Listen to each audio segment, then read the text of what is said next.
Hey, Jim, where exactly are you right now?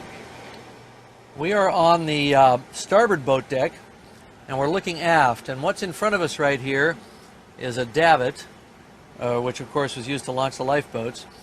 And you can see the bronze lead screw there, and this little square thing on the right side that is where they would have put the crank handle in to crank the davit. And the thing that we found, these davits were made by the Welland Davit Company.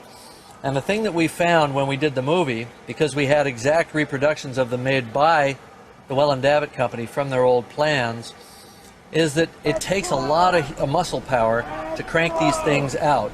And of course the boats were all launched by hand, the davits were operated by hand, and it took a long time. So this is an interesting davit, probably the most historically interesting site on the boat deck of the ship, because here is where First Officer William McMaster Murdoch, struggled so hard to launch not one, but 3 lifeboats off this same davit. He launched boat 1 about in the middle of the whole sinking crisis, and the boat went off with I think 12 people.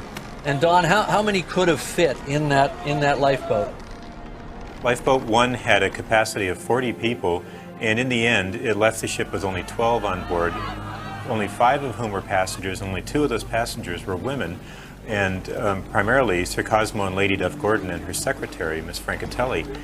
And of course there was the big debate about whether to go back, and I think the crewmen on board deferred to the peerage in the lifeboat, and whereas they of course felt that the crew were in charge. And so even though there was some debate about whether they should go back or not, nothing was ever done, and in the end it looked like the Duff Gordons had sort of commandeered this lifeboat, and Sir Cosmo even paid each of the crewmen £5 just as a charity to get their lives together again afterwards, and it looked as if he'd bribed them.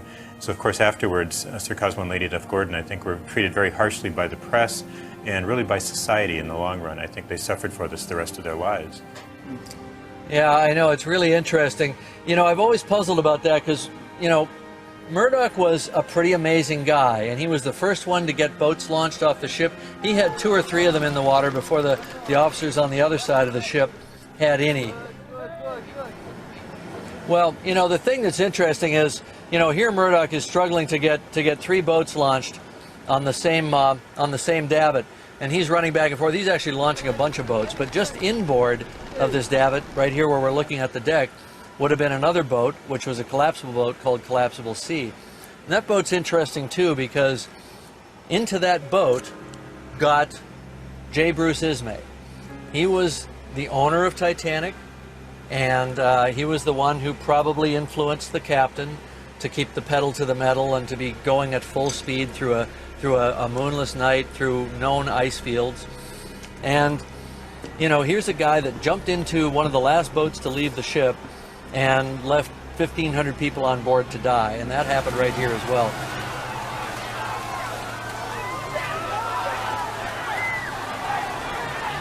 Now these lifeboats, guys, they were heavy, weren't they? I mean, they were really heavy, weren't they? Yes, indeed they were. They were made of elm. It's quite a dense wood, and probably about 2 tons apiece, something along that line. Jim, a lot of human drama played out right there, didn't it? Well, yeah, you hit on an interesting thing, because they get the first 2 boats in the water, right? And Murdoch comes over and he looks down this stairwell. It's pretty fallen away right now, but you can actually look down. Maybe I can do it right here. You can look down to the lower deck, which is the promenade deck. Right down this, there would have been stairs here. They're gone now. And he sees green water pouring up those steps. The ship has minutes to live before the water comes rushing over the deck. And over here, you can see the deck house is kind of collapsed, but up there on the roof was another lifeboat, that far away, and up on a roof with no lifting tackle, no way to get it down, no ramp, no thought given to how they were going to do that. Murdoch got a bunch of guys, went up on the roof, and I think just the adrenaline kicked in, and they just lifted it, shoved it to the edge, and they slid it down on some oars. And it's just an amazing scene, I think. Right down here on the deck, these people struggling so hard for their lives. And what he did was he cranked this davit back in, because you have to crank them out to lower the boat, and then you have to crank them back in to pick up the next one. So he cranked it back in a third time, and that's just as far as they got before the water washed over them. And you can see that this davit is still in an upright position as opposed to cranked out. In my mind, it's a monument to Murdoch, to his crew, to the entire crew of Titanic that stayed at their posts, that sacrificed their lives. It's in the movie. I made the point about the third class people sort of not faring as well as first class. If you were a third class male passenger, you stood about a 1 in 10 chance of surviving, and if you were a first class female passenger, it was 90%. So it was a big spread. And apparently, by all accounts, there was a near riot. Several hundred people who had realized that the last couple boats on the ship were all the way forward. And they came down and crowded around. The crew had to link arms, pass the women through, and apparently it got pretty violent. The officers had to fire their guns and so on. But the crew did the worst of all.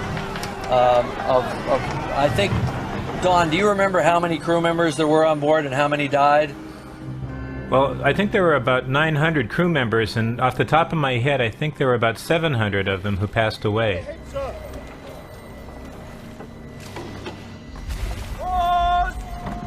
Do you see any moving?